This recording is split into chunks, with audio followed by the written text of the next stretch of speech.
On this episode, we welcome Tyler Robinson, founder and CEO at Dark Element, to discuss a year in review in offensive security, defensive landscapes, and global implications. Stay tuned. This is a Security Weekly production for security professionals by security professionals. Please visit securityweekly.com/subscribe to subscribe to all the shows on our network.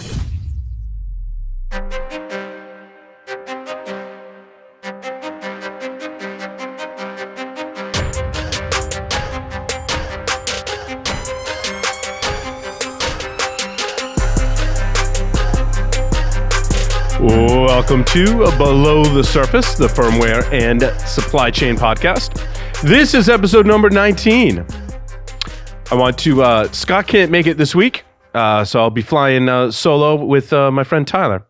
Below the Surface listeners can learn more about Eclipsium by visiting eclipsium.com/go. There you will find the ultimate guide to supply chain security, an on-demand webinar I presented called Unraveling Digital Supply Chain Threats and Risk, a paper on the relationship between ransomware and the supply chain, and a customer case study with DigitalOcean. If you're interested in seeing our product in action, you can sign up for a demo, all that at eclipsium.com/go.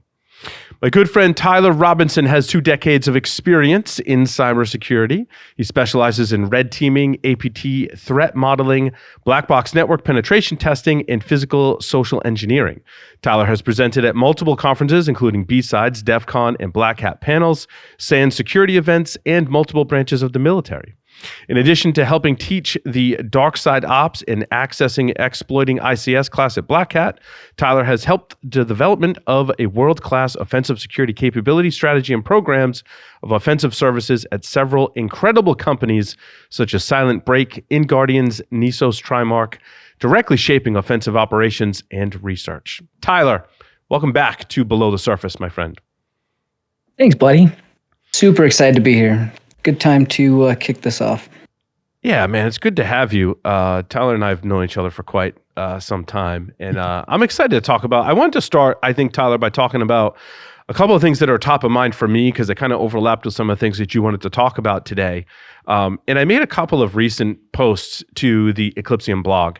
I'll start with the first one that I posted last month, and this was, now I believe it's pronounced. We actually looked this up. Zycel. Did I get that right? Is that, if you look it up, that's how it says you should pronounce it. I actually have no idea. I've always called it Zictel or Zyctel, I guess. You know what? I'm not going to. We had one of the founders on at one point, didn't we? We should look at that episode. Maybe. Yeah. Anyway, I'm going to try and pronounce it Zycel, although I still go back to Zixel because I think it sounds better and it's easier to say. But they had an interesting vulnerability that I think speaks to, I mean, it's right at the heart at the supply chain. And I did some research on this, and there's a couple of different CVEs involved, right? There's the first CVE that I identified as affecting Zycel firewalls, and that was with their IPsec stack. And when I dug into that original one, Rapid7 had done some research. This vulnerability was reported by Trappa Security out of Taiwan. And it was basically, I think, I believe it was one packet, UDP port 500 or IKE service for IPsec, remote code execution overflow. Now, while that's interesting in and of itself, especially with our collective red teaming background, like that's really juicy because that service has to be exposed to the internet, and it's typically on a firewall. So that's a good one that as attackers we like. But when I looked into what the component was inside of their firmware that provided this IPsec surface, it came back to QuickSec, is what Rapid7 had identified and done some research on. And as I dug into QuickSec a little more, it was an IPsec stack that was developed by, I believe, SafeNet was one of, if not the first company to develop it. And then SafeNet got acquired, and then whoever acquired SafeNet got acquired, and then there may even be one other acquisition after that. It was like a series of 2 or 3 acquisitions that now are responsible for maintaining this software. I'm like, this really isn't, so it speaks to a lot of issues that I think we've seen recently. You know, one, it's a supply chain thing, so someone else who uses this component could also be vulnerable. How should or where should we label the CVE? Should the CVE be, this is in a Zycel firewall, or should the CVE be, this is a QuickSec IPsec implementation? Now, what's interesting is Later in the year, actually last month or this month, there was another CVE that was published for the IPsec stack in Zycel firewalls. This one was a integer overflow that leads to a denial of service condition. However, they called out that it was in the QuickSec component, which is interesting. The first CVE did not, and this one did. And I'm like, now we're delving into CVE tomfoolery, basically, that's been going on. But also speaks to, I think, a devastating supply chain attack because it was used to attack Denmark's critical infrastructure. Yeah, this is some of the things that we are starting to realize is a critical problem. You look at what you and I have been talking about with the SBOMs and library dependencies and the integration of different components from different software manufacturers or even hardware manufacturers. And you begin to look at when we assign a CVE, we are often assigning that to a specific vendor. And many people just validate, do we have that vendor? Do we have that piece of hardware in our network? No. Okay, good, move on. When actually the component within inside of that is within inside of many other pieces of hardware or dependent across multiple software platforms or even SaaS applications. We're not even applying to the things that we know and can see. Or we're relying on our SaaS providers, our hosting providers, our backend networks, all to make sure that they're patching and creating those secure pipelines that are validating that these vulnerabilities don't have a ramification into things that are much larger than us that we're depending on for our data, for our integrity of our data, even for our everyday application and use of our customer data. You look at what's getting put up in the cloud from a customer standpoint and the sharing of the resources across multiple cloud providers or SaaS providers. And now we're really in a pickle where CVEs being assigned to individual vendors without the full scope and component of what other vendors are utilizing those pieces or maybe using those same vulnerabilities for. We really have to start looking at that at a broader level so we're not running into kind of this SBOM library dependency hell across CVEs as well.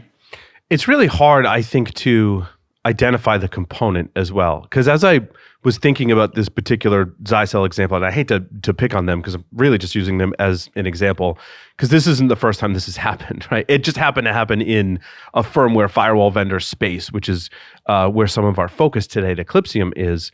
But this happened with libwebp. Very similar story. Now it was a much bigger story because that's used in a lot of different software, like from Apple and Google. But what I was concerned about was a couple of things, and one you kind of hit on, right? Was if I am responsible in IT security team at an organization, and I want to know, am I vulnerable to that component?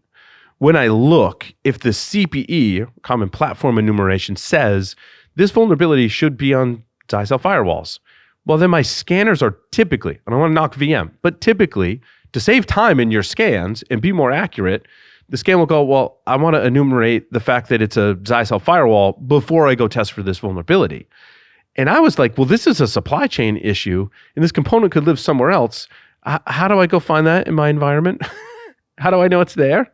And what if it's slightly different amongst all of these different vendors? How do I know if another vendor, XYZ vendor, has this component but has modified it slightly? Is it still vulnerable or not?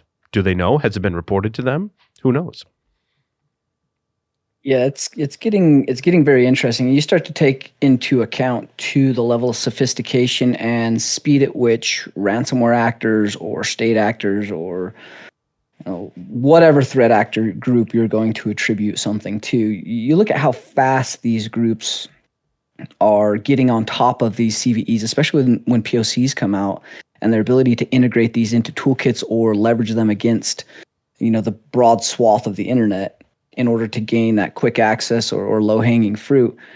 Man, we're really running into patch cycles and time frames that even if you are doing everything right, and even if you are maintaining a good vulnerability management and platform, you don't always see all of the things that are going to hit you, and you're not able to respond to those from an adversarial threat response in a timely manner while still doing everyday business and maintaining a network and users and keeping ahead of all of the platform changes and updates and upgrades. Like, it's getting to be a really difficult and complex ecosystem across both supply chains, SaaS providers, cloud providers, and on-prem technology that we're managing, especially look at endpoint and desktop software suites and the maintaining of the libraries and dependencies and vulnerabilities within inside of each of those. So the complexity of our ecosystem has exponentially grown, and we're still not providing defenders the capability and tool set to accurately and quickly mitigate and respond to everything when attackers are getting that one thing right and really causing havoc across the internet.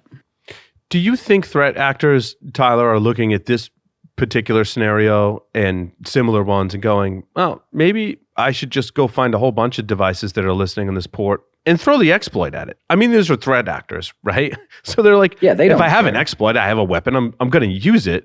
And if I can use it against a target that doesn't even know that they're vulnerable, well, that's awesome for the attackers. Yeah, unless you're talking about very sophisticated ongoing operations from something like an APT threat actor group that doesn't want any attribution and is really being careful about the target selection and the technology that they're selecting it with, as well as their toolkit and keeping track of their toolkit very well. But a lot of these places are using smoke and mirrors and masking as ransomware or just whatever cyber crime group, and they're throwing these exploits. They're using commodity off-the-shelf C2. They're using commodity POCs. They're just leveraging this to get in. So unless they're one of the very, very sophisticated ones that has a very specific target, and they are building a full attack chain, something like the 3CX or the MoveIt vulnerability, and leveraging that to get to very distinct information, then these actors are just throwing this stuff all over the internet and seeing what sticks. And oftentimes that's ending up with some very juicy targets that were supply chain and or unexpected ramifications across the ecosystem that we just aren't ready for. Again, many large companies have very complex ecosystems and doing good security things, and then they get hit with something from a third party or a supply chain that they just were not expecting, and that trickles down all the way across things that we just can't seem to get ahead of and or plan for. And it's interesting, I've gotten some insights into the incident response and forensics that would surround, I'm going to use the Zycel attack. It doesn't leave much behind.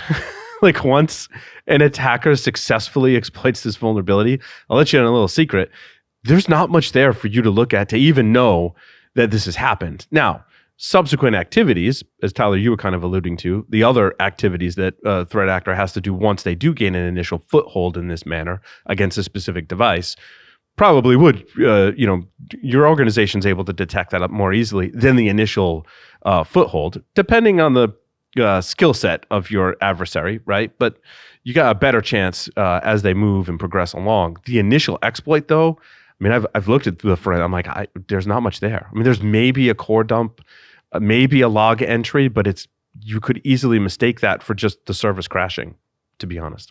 Well, that's terrifying. You're looking at single packet, easy to use, externally exploitable, and on edge devices that often provide internal network access to segments that may well otherwise be pretty well protected if you're trying to come in from a lateral movement on a different subnet or group or device. So this is these external ones that we've been seeing, and we predicted this back in when COVID started. You're going to see exponential growth in 0 days exploitation of edge routers, VPNs, SaaS and zero trust providers, all those things that we were predicting because the edge was where everybody was trying to get to. We've seen a big emphasis on the ransomware groups and the researchers, everyone targeting those external devices because it is getting a little bit harder inside. And then when you're not leaving footprints and you're not leaving IOCs all over and you're basically getting access to something that provides access to the rest of the network. Right. Now you're talking about a different level of forensics. We have pretty good SIM detection for Windows and Windows environments. We have a lot of alerting. There's always places to move and there's always stuff behind, but we have good forensics around, Windows and Linux. But you start talking about routers and switches and living inside of VMware on the hypervisor and going from hypervisor to VM to switching or networking capabilities. Now we're having a trail that is very difficult to follow, and or providing very few IOCs because we're just not monitoring those, and or they're not leaving footprints in the way that typically you would have exponentially better logs across things like a Windows platform. But a router's not going to have that level of detail in their syslog. And also, these devices run older software, and I'm going to say that with some level of authority because I've looked, right? And it's interesting. There's one of the tools that we have been using that I'm going to actually working on writing in my next blog post. Hopefully, this blog post has been pushed back. It's kind of funny. Like I get started on writing about this tool called Emba, which is an open source framework, if you will, for analyzing firmware. And then, so other things have kind of bumped in the queue, but I've been using this toolkit. The people that developed it have done a great job. One of the things that it does is if it's able to pull apart the firmware and look at the, in most cases, Linux system that has been put together that makes up this firmware, it looks at all of the different binaries and programs on the system and enumerates their versions. And a lot of the firmware that I'm testing is running really old software. Now, I'm not saying it's exploitable. I mean, it could be, it could not be, right? Because Emba doesn't do that for you. It kind of just gives you visibility into this firmware. Then you as a researcher have to take it to the next level. But on the surface, what I'm finding is still true today, what was true 20 years ago, right? When I started looking at a lot of this stuff, is that firmware is running really old, crusty software, like the 90s called, and they want their software and exploits back. Yeah, I mean, and this is kind of where I think our discussion should go, and kind of we can expand on, like, as we talk about our year end and year end cap, like we've been saying this almost every single year, like every year it's the same thing. Why are we seeing the same thing? Why are we expanding? We're talking about moving at basically the speed of light right now with AI and ML and the advances with inside of hardware. We're now doubling every month rather than every 6 months. Like, these things I feel like should not be the case. Well, we're becoming a much more complex ecosystem. Networks are more complex. Desktops are more complex. Software, ecosystems, third-party supply chain, hardware, and hardware security. All those things are very, very complex, and we're getting very advanced in our technology and the expansion of our technology at a rapid rate. But yet we're still introducing and still fighting things that we should have had solved 20 years ago and that we've been talking about for the last 20 years or more. Why are we still at this place where we are not solving breaches? We are not solving ransomware. We are not having, least privilege, doing the fundamentals, keeping the data out of actors' hands. Identity. Why is identity still an issue across the ecosystem? Why are libraries and dependencies and all of these things that we've been talking about for the better part of 3 decades, why are these all still an issue, and why is this the same thing in 2023 in our year-end cap? In fact, I would argue this year's probably been one of the worst, with the amount of data breaches and ransomware and the level of information that's being leaked, the sensitivity of that level. I mean, given the wars kicking off and a lot of the geopolitical hacking and leaking, all those things are playing into all of this, and we're in a worse spot. Why is that? And it's crazy to me to think that you could be a very well-secured organization and succumb to something like Citrix Bleed, right? And I know you probably know a lot about the Citrix Bleed vulnerability. And as I dug into it, I was shocked. I'm like, you could actually be like pretty far along in your security of your Active Directory and your security program maturity. But if you didn't patch your NetScaler, it could be a bad day for you. Same for the VMware ones, right? Like, you look at any of these, like VDI that we're providing, we have this super advanced, very secure concepts that we're leveraging, relying very heavily on many of these software platform packages and deploying these to our end users. And then it takes one vulnerability where we're getting RCE, we have external access, we've got an edge device, we've got some exposed service or platform that we're leveraging, and boom, all of a sudden we now have a major leak that leaks other sensitive data that then trickles down, and we have multiple breaches from one breach. I mean, you look at something like the 3CX or MoveIt. MoveIt's a prime example where, man, we seen APT groups leveraging this. We've seen ransomware groups leveraging this. That Move It one really caused havoc across a lot of ecosystems and supply chains that are still being felt today. So again, we're back to the same place. Like, why is this reliance so bad across so many ecosystems when one person makes a mistake, or we have a single mistake that then causes our house of cards to fall? What happened to our defense in depth? Like, we were moving towards that many years ago, and then we went to zero trust, and we went to all these concepts that are just being renamed, and we're still not doing any of them very well. Like, Yeah. why Well, are we because back I think to this point? it comes down to trust, right? And your supply chain. And at a certain point, like, you're not going to write every piece of software yourself, right? You're going to have to trust and rely on vendors to provide you hardware and software that right now we're just kind of trusting that they provided a secure platform. But what we've found in all the, I feel that's more the case now, right? Like, Yes. 2023, like we have to trust more things because we've outsourced everything down from our libraries to our compilers to all of even our code has to trust certain inherent things on the OS. And so our SaaS providers, our cloud providers, our hosting providers, all those things, I think we've expanded our trust circle and added complexity and put more software to do more things in ways that just no one understands. So we're in a worse place, right? yeah. No, I agree. We have to trust more things today because we've adopted more technology and we've outsourced more of that technology. We don't have a ton of servers in the data center. Well, that's debatable.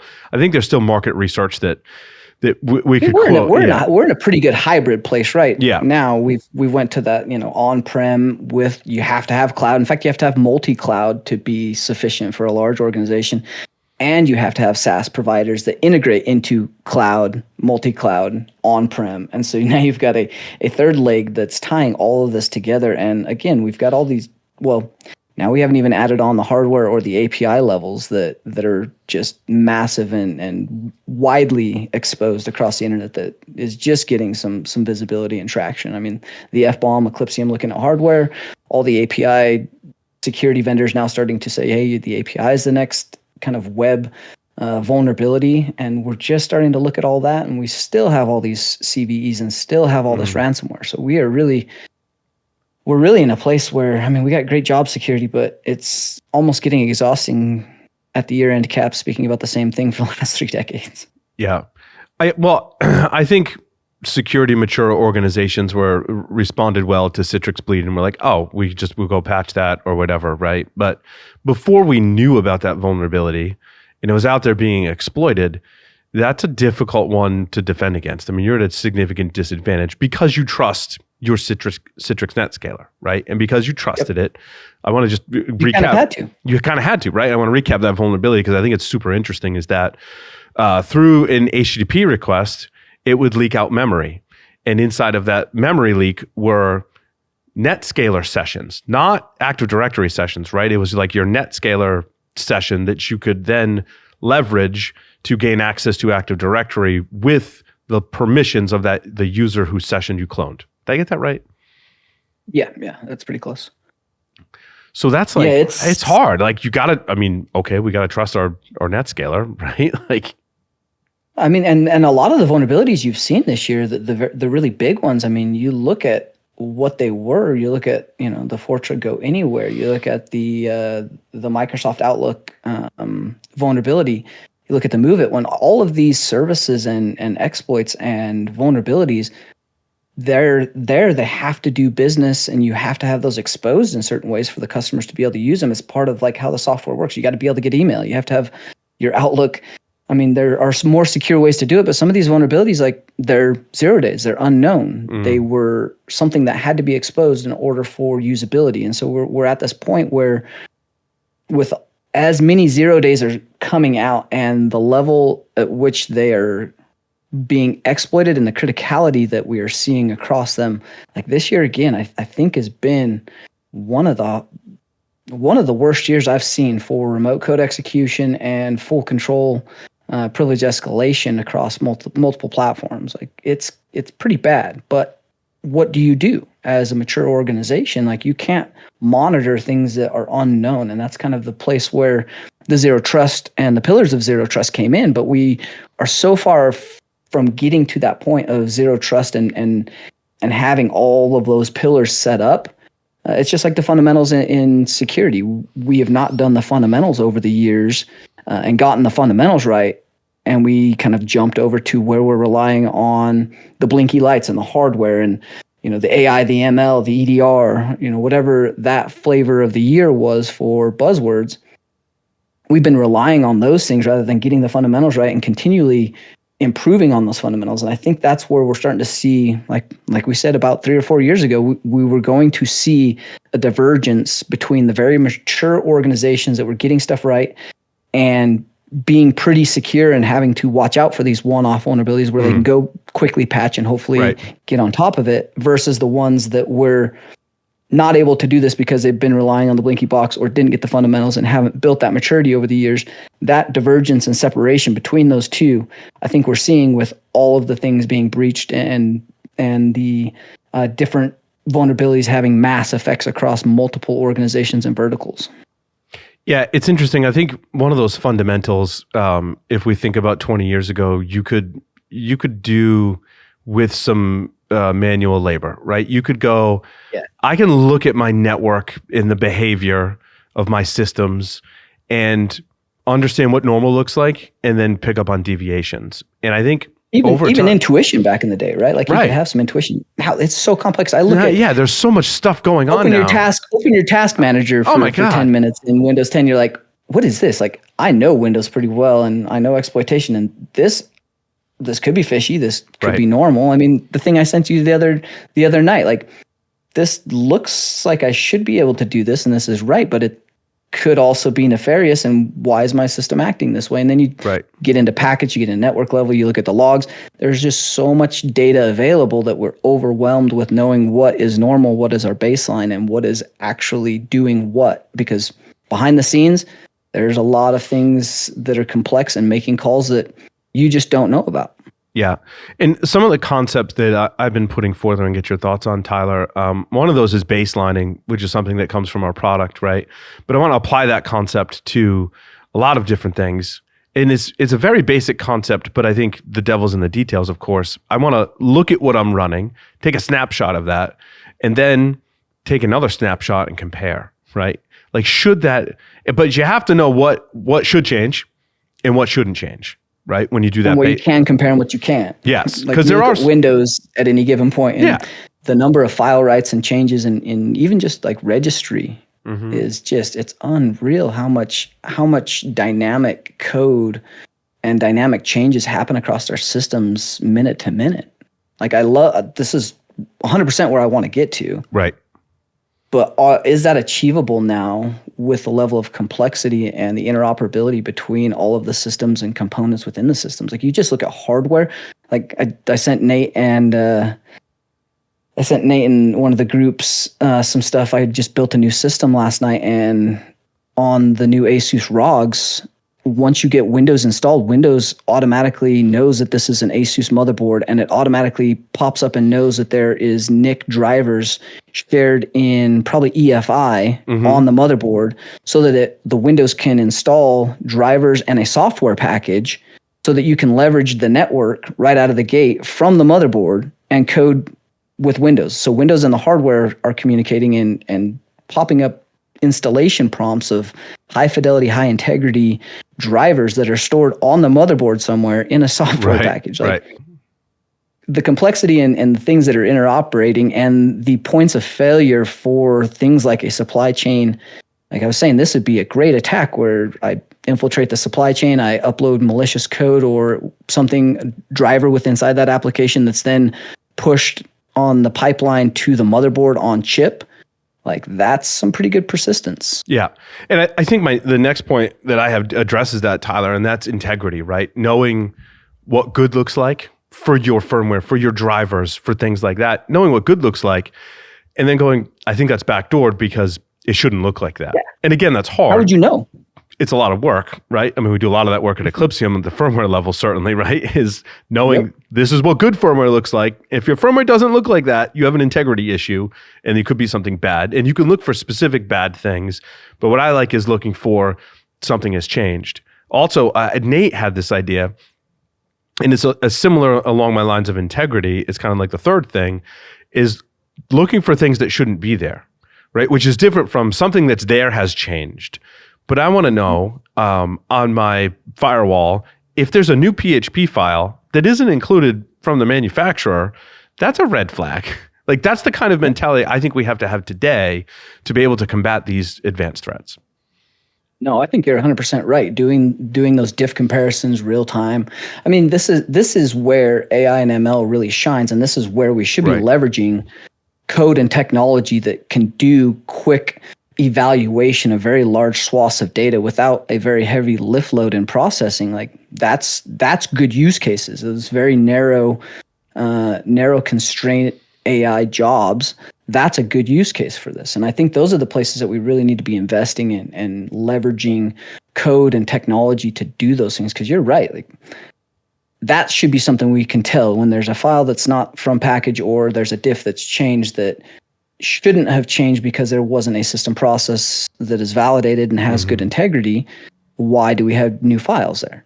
And I think those are things that we can start to begin to get to and realize, like, honestly, like the Eclipsium piece, like the hardware is terrifying to me, because even knowing what I know and even knowing the level of hardware and getting down to the depths, like you and I were talking when you started over at Eclipsium, like so much to know. It's a large learning curve. There's a lot of places there. But even with that knowledge, I'm not sure that I could distinguish good from bad if I had to look at every piece of hardware in my suite that I'm relying and trusting on right now. Like that's just too much for me to do. So like, where is my certified by Eclipsium? Like, how do I continuously monitor that? Where's from a consumer level or even from a business level? Like, I would pay a lot of money to know that my hardware is at least verified and validated by something else other than just it came from the manufacturer, so it's good. Like we've got to kind of get to that point. From like hardware is a great place. That's where Eclipsium is really starting to shine, and I really am excited about where that goes in the future. But it just needs to be on everything. And like you guys are one company, we can't get there overnight. And just like we've said before, like all of these complexities and pieces that we're trying to integrate and add for fundamentals and verifying and validating integrity, like that needs to be done now. But we have a lot of work still left to do that doesn't cover other areas. Right. And it's interesting too, like CVE is also not the answer. Like I think we're still too heavily focused on vulnerabilities. I don't want to discount looking at vulnerabilities, but so many. The baseline, right? It's a fundamental. You have to do vulnerability management. But not everything gets a CVE. I don't know if you saw the latest research from NCC Group that looked into the Sonos devices, right? Oh, yeah.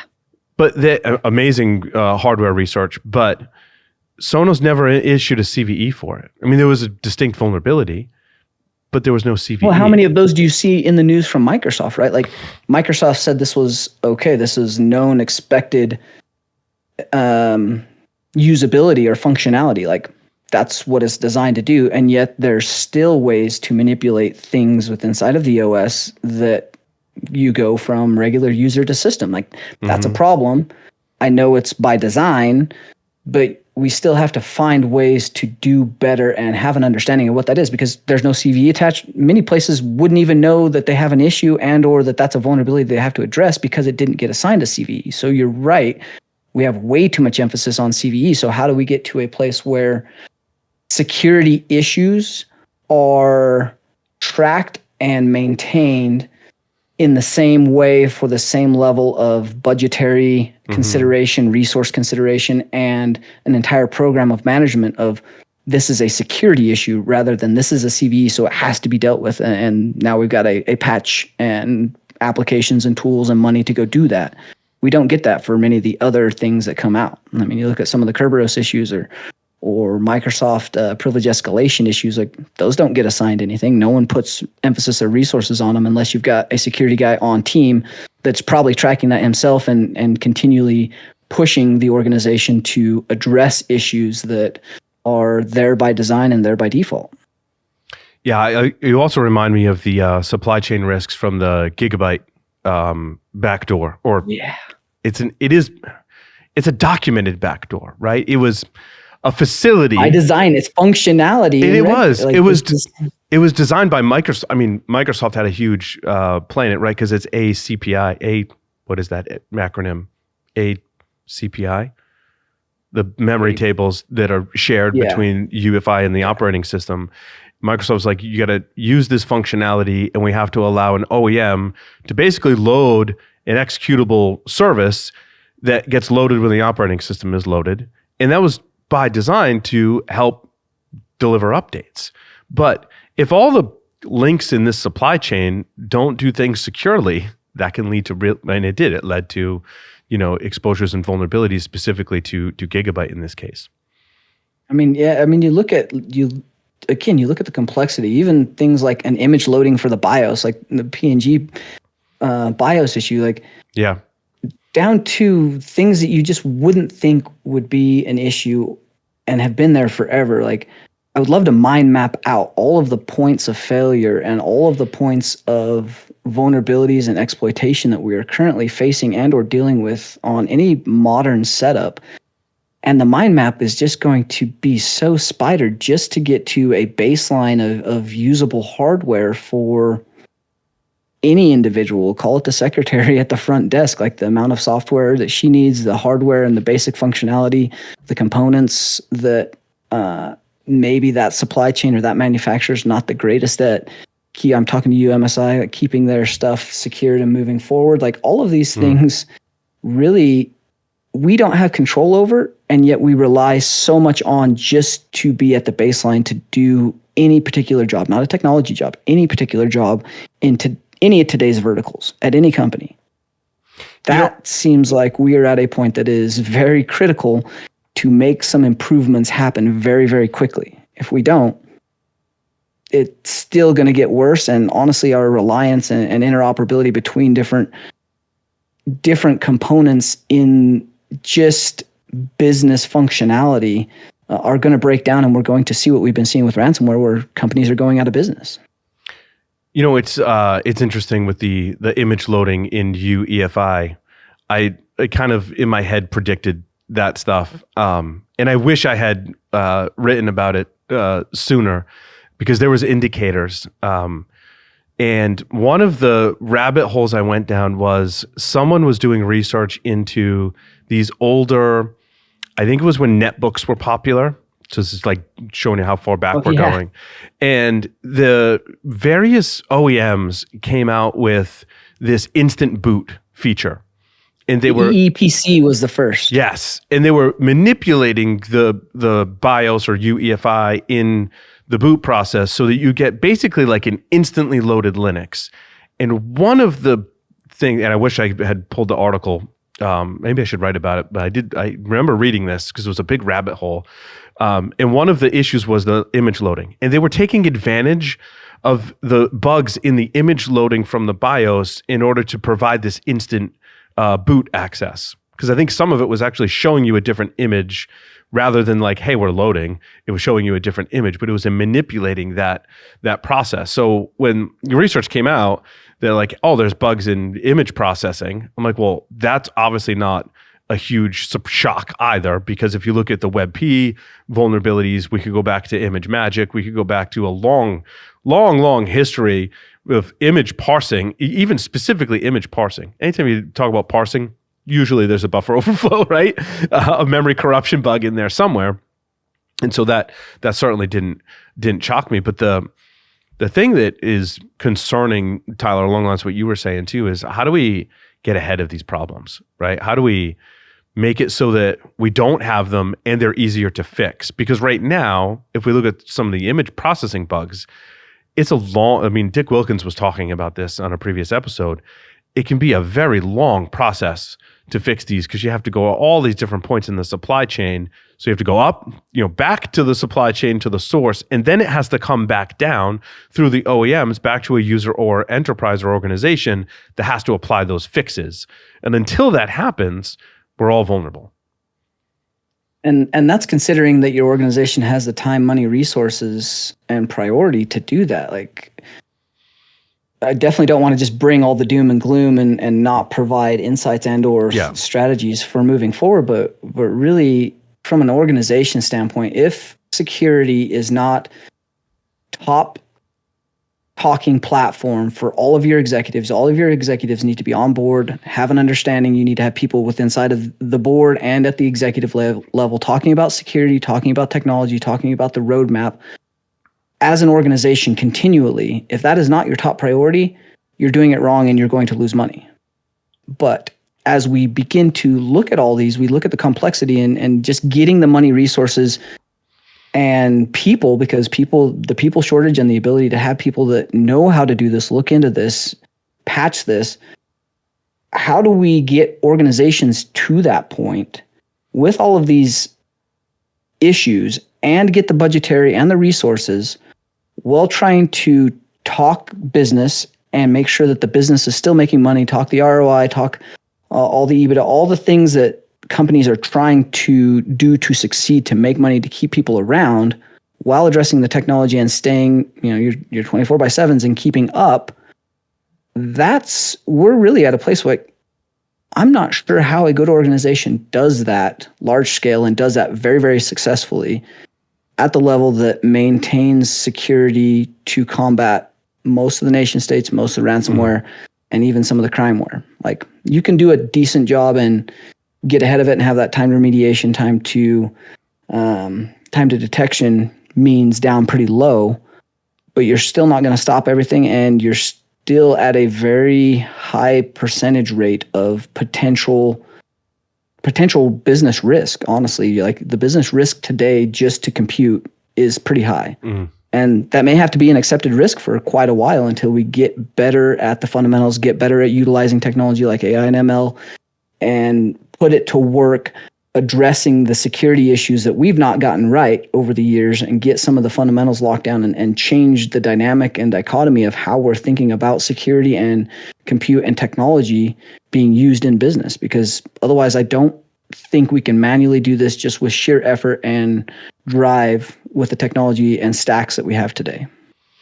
And it's interesting too where the responsibility lies. And I think this is a good kind of summary for the year too, is we can't put the responsibility on any one link in the supply chain or any one organization or types of organizations. This is a shared responsibility that we all have. So we can't, as an enterprise, let's say, go, well, everything coming to me, someone else should figure out the supply chain security problems before it gets to me, and then I'm good. Like, no, you still have some responsibility there to identify and the supply chain issues in your stuff once you get it.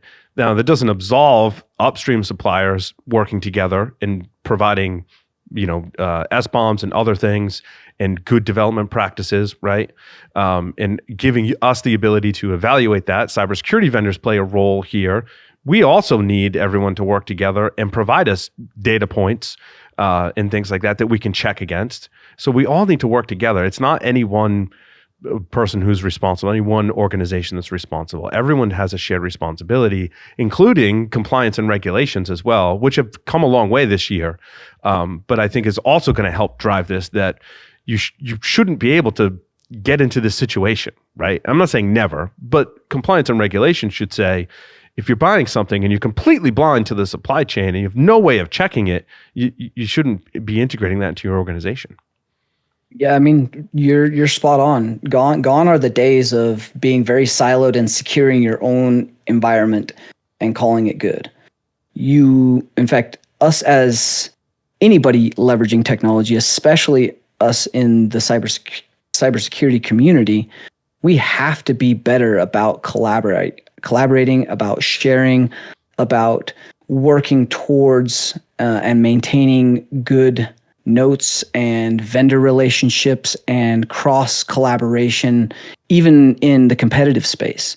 Like, you see some of these security vendors, and the ones that are doing very well are the ones that are openly sharing, whether it's back channel, TLP, with inside a working group through responsible disclosure. They're sharing stuff even with their competitors because There are so many issues to fix and to get right. Like if you want someone to help you out, make sure you're doing the right thing and helping them. The ecosystem today, really as a community, we have to bond together. We have to do this as organizations collaborating across all the platforms. And that even means, like you said, the regulatory bodies have to get insights. They have to understand what the real risks are. They can't just be, checkboxing things anymore. And I think we're starting to get to that understanding of each part in this ecosystem is playing its role in building a more secure world.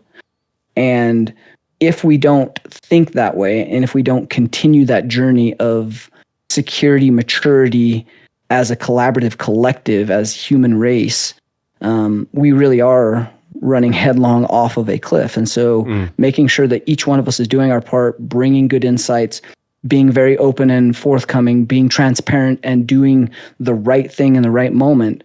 Those are the places that you see survive incidents. Those are the places you see come out of a breach with some lessons learned and have done it better. And those are the organizations that you see people actually caring and making moves. I mean, the collaboration with public-private sectors, CISA, DHS, and all of the other organizations and working groups behind the scenes that are not mentioned in the news, that are going after ransomware actors, that are prosecuting, that are bringing IOCs and sharing between all of the different groups, because we want to make the world a safer place. Like there's no accolades for that. There's no money for that. It's just doing the right thing for the right reasons. And the more people we get doing that, I think the quicker that we get there. And that may be one of the only ways that we can actually achieve this. It's one of the reasons why I use the coffee analogy, and I did the work on the Android TV devices, because I think you're right. We have to change our mindset about supply chain issues. And I think we've been, to forgive the pun, spoiled when it comes to food and beverage, right? So when I use the coffee analogy, like most of the time, I mean, we've all gone to a convenience store and bought like a pre-made thing of coffee and picked it up and drank it, and not ever thought to question like, oh, what if the supply chain was bad on these, right? Because there's compliance, regulations, processes in place, incentives that what's delivered when it ultimately gets to your convenience store is safe for a consumer to just, without thinking, pick it up and consume it. Now, it's interesting, when I wrote the piece about Android TV devices becoming pre-owned, so you go to Amazon, you buy a device, and it already has malware on it, which we've proven. I didn't prove that. I validated what others did, right? And the same like people, whoever they are, that we would have the conversation about coffee, we're like, oh, well, wait a minute. Why can't I go buy an Android TV style device and have that same level of assurance that it's not been tampered with along the way? I think one of the reasons is there's not as much compliance and regulation on those specific devices, right? But we do the same thing in the enterprise with our net scalers and in other devices. And the Android TV was just a great analogy that I think opened up to a wider audience that we have to verify and then trust. Because what's different from all of the food analogies we use in the supply chain is these digital devices that we get change over time. Right? They can morph and change, whereas, once it's bottled and packaged up, the food supply chain, it doesn't change that much. There's no threat actor that's going to reach out and trigger something in a bottle of coffee, right? But in your Android TV device, I saw evidence that absolutely that was happening. The applications that were automatically updating, at certain points in time in history, those applications were okay. At other points in time, researchers were like, there's backdoors in there. And that was changing over time. And I think that's one of the big differences between some of our analogies, Tyler. Well, and this comes back to this whole, you have to take responsibility yourself to learn this, to help educate the general population, the consumer, to help the consumer understand why there are certain things that they have to do in order to be secure. I mean, they get it from a broad sense. They don't want to lose their money. They don't want someone to hack their Facebook account. But as a general consumer makes a choice for a TV, they're going to pick the lowest cost TV that has the features they want. They're not generally looking at security. So we as practitioners and security people have to make sure that, one, we're educating people and providing at least a base level of knowledge and insight when and where asked. But two, realize that the cavalry is not coming. We are the people that are safeguarding and pushing these initiatives, that are speaking out and educating, that are bringing and thinking creatively to bring solutions to these problems, and realize that there's not someone else working on something that you're probably working on. As much as we'd all like to think like there's this mass conglomerate of people out there fixing the world's problems and coming up with solutions to the next security thing, like usually that's one or two or three people because they wanted to do it, or because they buckled down and realized that they have to do it because the responsibility is on us. There's not very many of us. So if you're listening to this, you're obviously one of those people. That responsibility lies on your shoulders. So dive in, dig in, look into things, educate people, provide resources, collaborate with the community, and make sure you're bringing this knowledge, and understand that there's probably no one else doing what you're doing. So be careful, take care of yourself, and also that knowledge, make sure that that's getting somewhere that's useful and open, and don't think that someone else is going to take that knowledge and bring it somewhere. You probably are the one bringing it. So don't be afraid to bring, even if it's something that's been done, don't be afraid to bring your own spin on it and get that knowledge out there in a different manner or a different platform. Along those lines, Tyler, in things that you can talk about, what have you been working on lately? And we've got a lot of effort right now against many of the ransomware actors and infrastructure, and trying to identify and collaboratively keep tabs on what's going on, where money's moving, how infrastructure and TTPs are reacting, and taking down the ones that we can take down, or at least along those lines, as you look disruption. As you look at threat actors, Tyler, I think a trend that we've noticed this year, and it's a good round out for the show, is they're going after these network devices and appliances, right? Some people call them network devices, network appliances. These are your firewalls, gateways, VPNs. Seem to be more of a target this year, certainly. Is that a trend that you're seeing and one you expect to continue?